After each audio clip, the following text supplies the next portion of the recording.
that follow their work and aspire to be like them. So we're very much excited because we've had Ndlovu-Bhebhe, Tendai Luo, who's a digital strategist for The Voice Nigeria, South African Idols. He came in March. And now we've got Ancillar Nombewu, who is the founder of Rallinca Media. She's also a contributor for Forbes magazine, and she's a United Nations ambassador. She's also a World Economic Forum Global Sherpa. She's a sister, she's a friend, she's a multi-award-winning journalist. What else are you? She's an alumni at Mzilikazi High School, just in case if someone is here from Mzilikazi. So I'll hand over to them. But our moderator for today is Ndlovu-Bhebhe, who's very much passionate about women and development in the development area and working with women in media. She's the founder of Amakhosikazi FM, right? Media. But she's going to talk more about herself. She'll introduce herself. Maybe I just actually skipped. Maybe she's something else. This wants some more paper. Alright, alright, ladies and gentlemen, please give them a round of applause. Thank you, Gilmore. Good morning, everyone. It seems I have to raise my voice. By some stroke of luck, both of us have the flu, so you'll forgive us for our sound or speech, but we'll try and raise our voices. As Gilmore said, my name is Ndlovu-Bhebhe. I am programs coordinator here at the North American Space, for those of you that have been here, but I'm also founder and director of Amakhosikazi Media, where we use the media to promote women's development news. We promote people like Ancillar and make sure that their work and their stories are told, because the media hardly tells the stories of women. So Ancillar, let's get right to the point. Can you just grab the mic there and tell us about yourself? Who is Ancillar Nombewu? So when I'm home, I get so excited to go to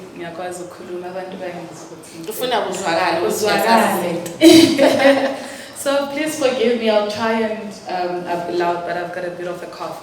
So, oh my gosh, I'm a woman who is because of Bulawayo. I think that best defines who I am. I am a child who was raised within a community of people who understand Ubuntu, who understand the power of collaborations, who know how to work together to make sure that somebody's dreams come true. Mzilikazi High is literally the place where I was molded to be the person I am today. So Gilmore said all those things, many things that I do and the kind of spaces that I'm involved in. But more than anything, I'm just a storyteller of Mzilikazi who understands the essence of Ubuntu. That best describes me. It's interesting, Gilmore gave us this huge profile of you that puts you up there. Yeah. And then you're coming here and you're taking us to the roots of where you are from. Can you tell us about that? You just said Ibulawayo is who you are, and you mentioned Mzilikazi, the name of the founder of Ubuntu. How do you carry that through your work, and how did that become the foundation of who Ancillar is today? You know what? So, me being a storyteller, I'll tell you guys a lot of stories today. So be patient with me and all the kind of stories that I'll tell. So, my foundation and whatever success that I have now has been because of understanding where I'm from. That's where it starts. So if you think about it, every person who ever becomes super successful in life is authentically true to themselves and who they are. Think of weirders like Ed Sheeran, for example. We knew redhead guys and is not cool enough or hot enough. But we all love Ed Sheeran, we love his music. He's thriving. He's one of the best-selling musicians that we have in the world. But because of his weirdness, and it's like, it's weird. Tiffany Haddish, she's loud, she's rowdy, but that's who she is, and we love her for that. So for anything that you do in life, for you to be successful, you have to just be authentic to you. So that has been my motto in life, just be who I am. And by doing that, you'll get a lot of people who would say, oh no, unje. And it's okay. Just be happy with that. So I understood that I have to be happy. But that's who I am. I'm just embracing who I am. So you're going to love me for who I am and what I do. And if not, then that's okay. Were you always like this? Were you always this authentically you, or did you get to a point where you had to look back and say, you know what, I can't always maybe aspire to be someone else? Yeah. We all want to be an Oprah Winfrey in the media. Yeah. Always this. You know, so my journey into journalism and storytelling began when I was in primary school. It was like I was in primary school. I remember it was the year 2001. And on that, it was 9/11, 2001. We know what happened. The Twin Towers fell. But other than that tragedy, that day was also my birthday. So I remember waking up that morning so excited that it's my birthday. I was super, super excited. My parents, a few months before that, had gotten a divorce, and I was like, I knew how to tap into it. You know, manipulative child, you know, parents had a divorce, you know, you can. So I had asked my mom to get me a bike. I wanted a pink bike. I was so excited that day going to school. I remember breaking to my friends like Jane and telling them how I'm going to be riding all around the streets of Barberfields in this bike. And when I went home that day, I expected my mom to open the door for me and go like, surprise, happy birthday, here's your bike. But funny enough, it was late afternoon, and when I got home, my mom was sitting in our tiny living room watching our even tinier black and white television screen, glued to the news, so much that she didn't even hear me walk into the room. When I stood next to her, I realized that she was watching the news and the Twin Towers had fallen. She was concentrating so much. At that point, I was only 11. I didn't really know what I wanted to do. I didn't even think about careers. When people would ask me, I'll say, oh, I want to be a doctor because that's what everyone does. I want to be a nurse because that's what my mom did. So I sat next to her. I remember we had this checkered couch. I sat right next to her on that two-seater checkered couch, and I watched the news with her. And I remember seeing, especially those women in Washington that day, telling the story. I could feel as if I was in Washington that day. I felt like I was in New York. I felt like I was on the ground. I felt like I could see those women trying to pull the people who were in danger. I could see the smoke, the buildings going up in flames. I could feel it. And the way in which they told the stories impacted my life so drastically. I remember holding those old Coca-Cola bottles, 300 ml that we had, and I held it and I said, Ancillar Nombewu, reporting back from Washington, D.C. Because I felt like, I want to be there. Why am I not there? I want to be there. And that day, I knew I wanted to be a journalist. So authentically, I think I'm one of the few lucky people who are able to find their purpose in life, because you can have passion and dreams and goals, etc. But if you don't know your purpose and you don't have actual purpose that you know, this is what I was born to do and this is what I'm supposed to be doing, you'll never thrive. So you'll try again. Tell us about the journey. This is year 2001. Yeah. The Twin Towers fell. Yeah. And we all know where Zimbabwe was at that moment. Our economy, our education system, the worst time that we had known as Zimbabwe. Yeah. How did you then take it from just being a passion, something you saw on TV and dreamed to become, and then to a reality to where we are today? So I wouldn't say, maybe that day on 9/11 it was a like. I liked how stories were told. I liked reporting. I felt some sort of edge. I remember feeling the hairs on my body stand, right? So it was passion. It was something that was driving me. Like, okay, this is exciting. I want to do this. I want to do this. But that's not enough. You need to find your purpose. Thank God for being SDA. So I was born and raised SDA. And what they always taught us in church is the values of knowing of oneself and understanding yourself, etc. So I was a pathfinder then, and I knew that I needed to take those principles and apply them to my life. So I found this thing that I really like, that I'm feeling passionate about. How do I know if it's my purpose? So I knew that I don't want to spend a single day in my life working. I want to live in purpose. There's a reason that God brought me to this earth, and that reason is going to make me Africa's richest person, and I'm going to be amazing. So I need to know what that reason is. So I didn't want to spend my time trying to be a doctor or anything else, but living in that purpose. A few months after 9/11, I remember I was in town. You see where Hyper is? there's a street, I don't know what that street is, that has Edgar's and stuff. There used to be a Mr. Chips, not Mr. Chips, Fish and Chips or something on the right-hand side back in the day. I don't know if it's still the same. And I remember I was at that shop with my mom, and I saw a street kid on the pavement. And I asked my mom, what's this kid here? Where are the parents? What's going on? And my mom said, oh, well, you said you want to be a journalist, right? Go ask her. And I went straight to that little girl and asked her story. And my mom bought me a counter book. I don't know if we still have them. I haven't been to school in so long. Counter book hardcovers, black with the red tape on the side. And I went home and my mom said, write the story. That's the first story I ever wrote. I was still in primary school. And my mom, I always say, collaborated, even without her knowing at the time, with my journey and where I am today. That's the first story I ever wrote about that little girl. And I sent it through to my sister, who was living in Botswana at the time, and asked her to get it published for me. Of course she didn't. She's like, this kid. She never even opened it. So after writing that story, I knew that I enjoy using words, I enjoy telling stories. So I just started going through a process and a journey of finding myself. So let me tell you how you find your purpose, or just how I found my purpose. I knew that there's this passion, it's great, I like writing. I've always aced English and composition and things like that at school, so things felt like they're aligned. So I was like, okay, I need to now spend time with my thoughts, right? I need to understand who I am, because there's something that is purposefully mine is supposed to resonate and click together with my purpose. It has to click together with my values, with my belief systems, and all of those kind of things.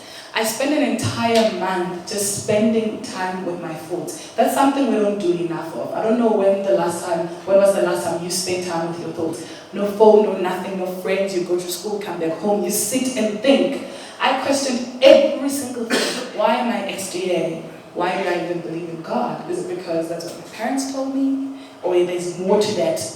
Why do I like red meat and not like white meat?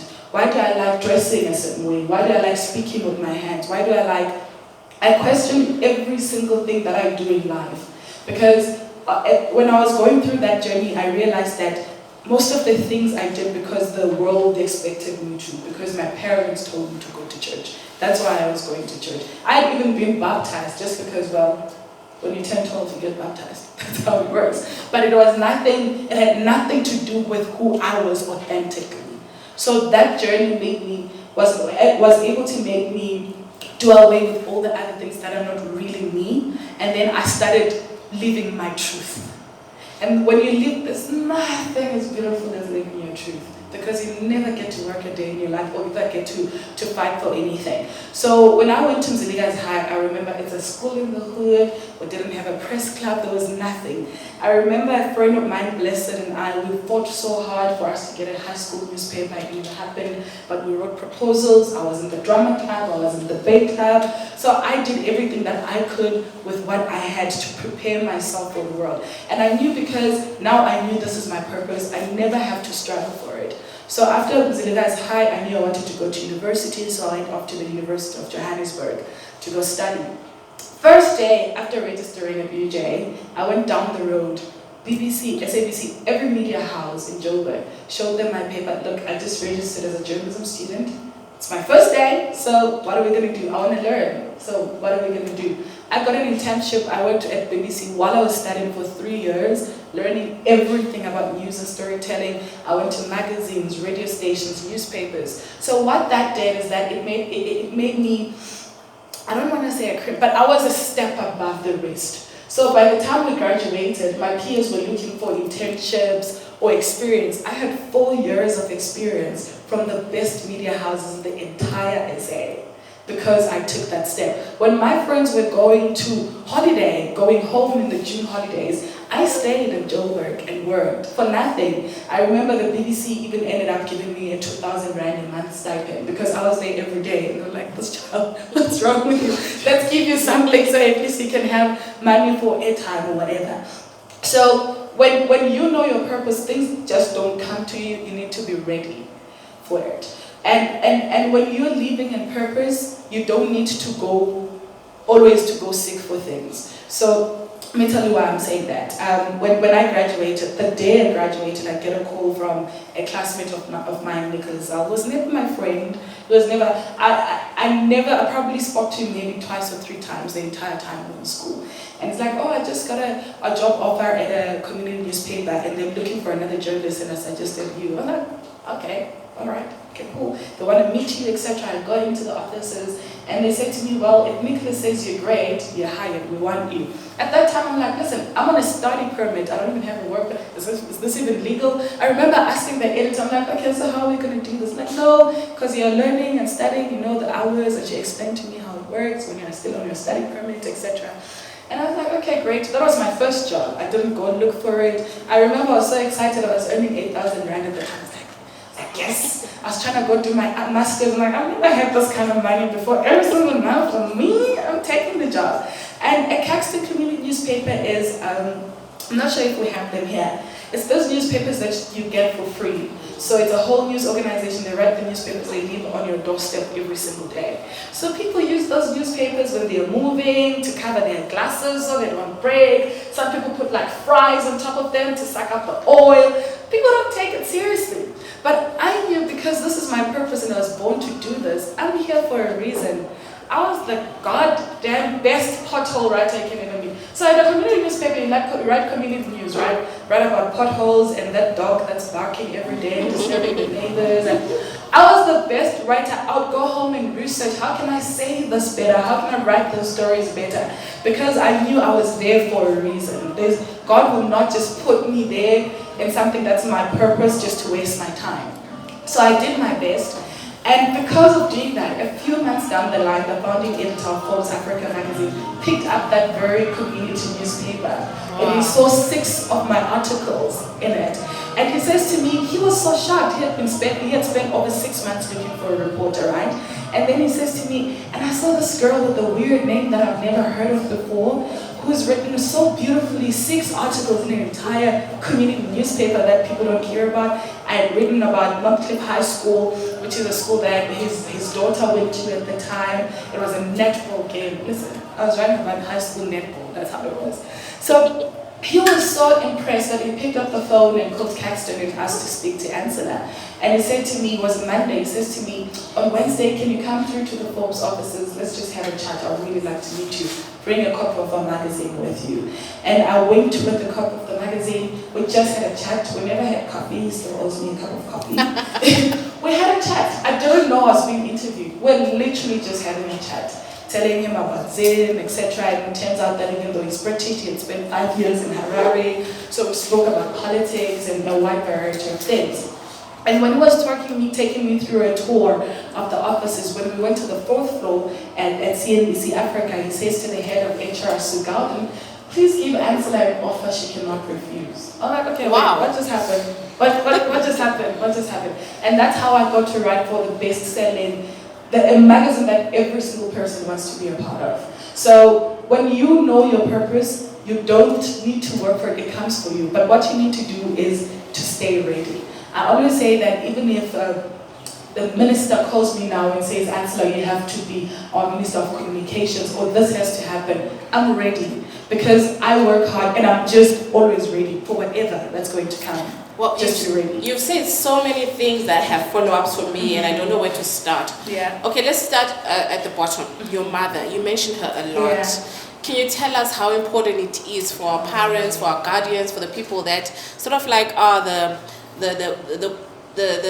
what can I say, the center of our lives? How important are they in the alignment of our dreams to our purpose? And you know what? So my mom, God bless her, she raised me as a single mother. I've never seen such strength in my life, and I always said my mom is too harsh. She was like the most strict parent that you can ever have, and I hated it. But in hindsight, I appreciate it. So the best thing that she ever did for me was to give me a strong foundation.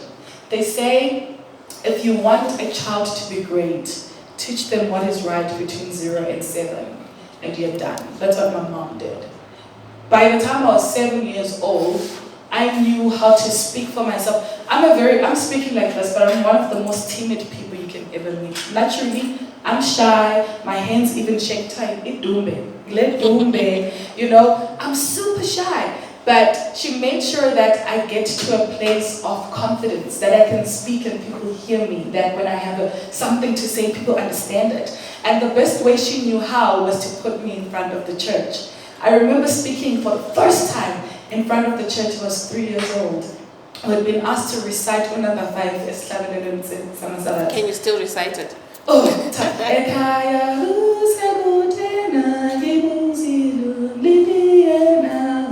so that's the song. So I had to recite, my voice is terrible, I can't sing. So I had to recite that stanza and say what the stanza means to me. I'm 3.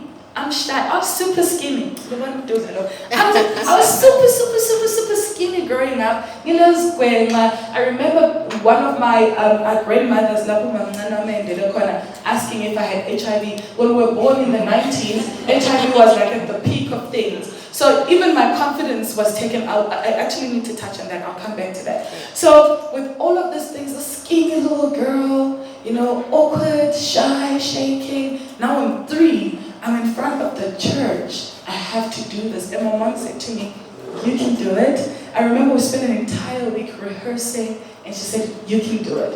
You can do it. And I stood in front of the church. Of course I couldn't do it. I almost pissed my pants.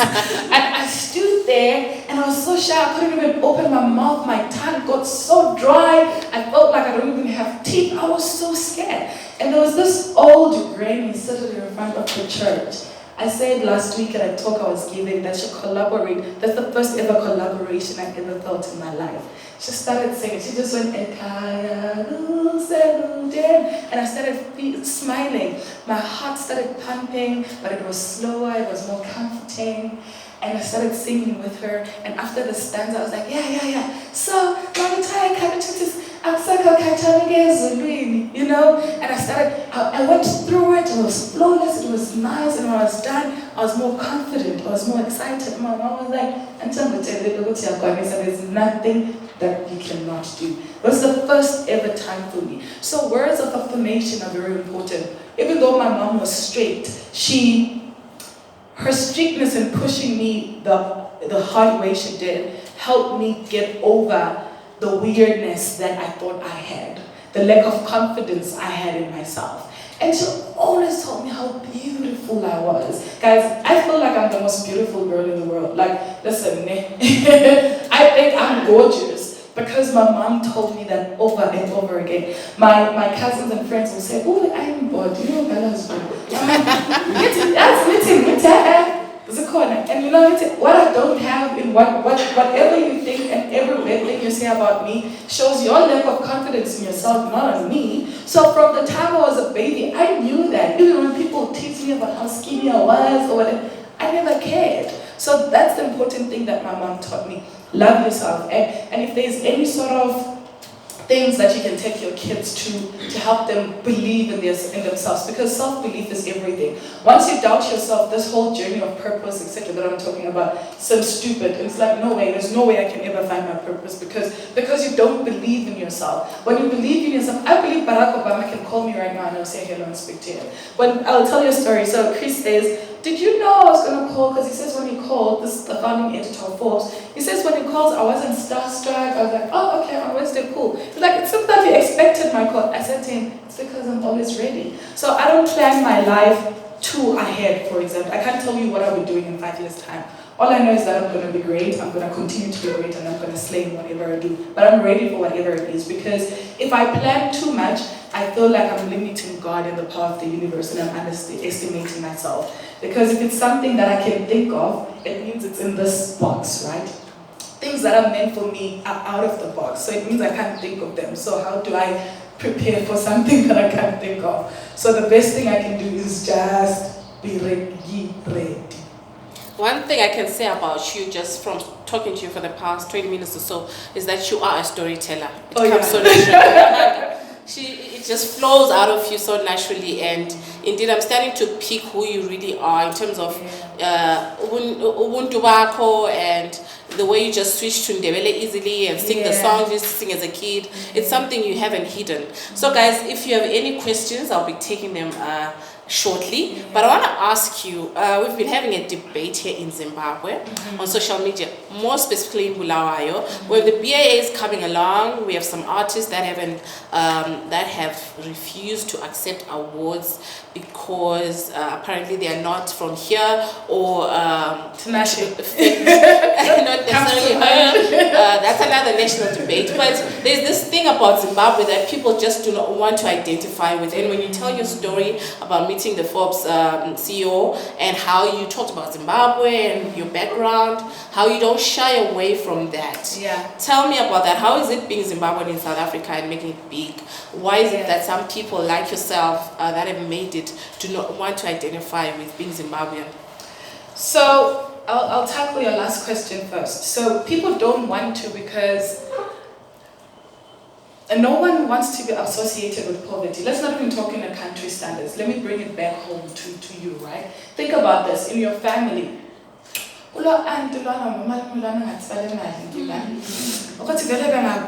China efakwa le ku display yophuma encwadi la kodwa ngabe lwana vele ekhaya ngoba vele hayi efakele ecampaign le ekhanga chip eceleni. So these things don't even start on a country level. They start on a personal and day-to-day relationship level.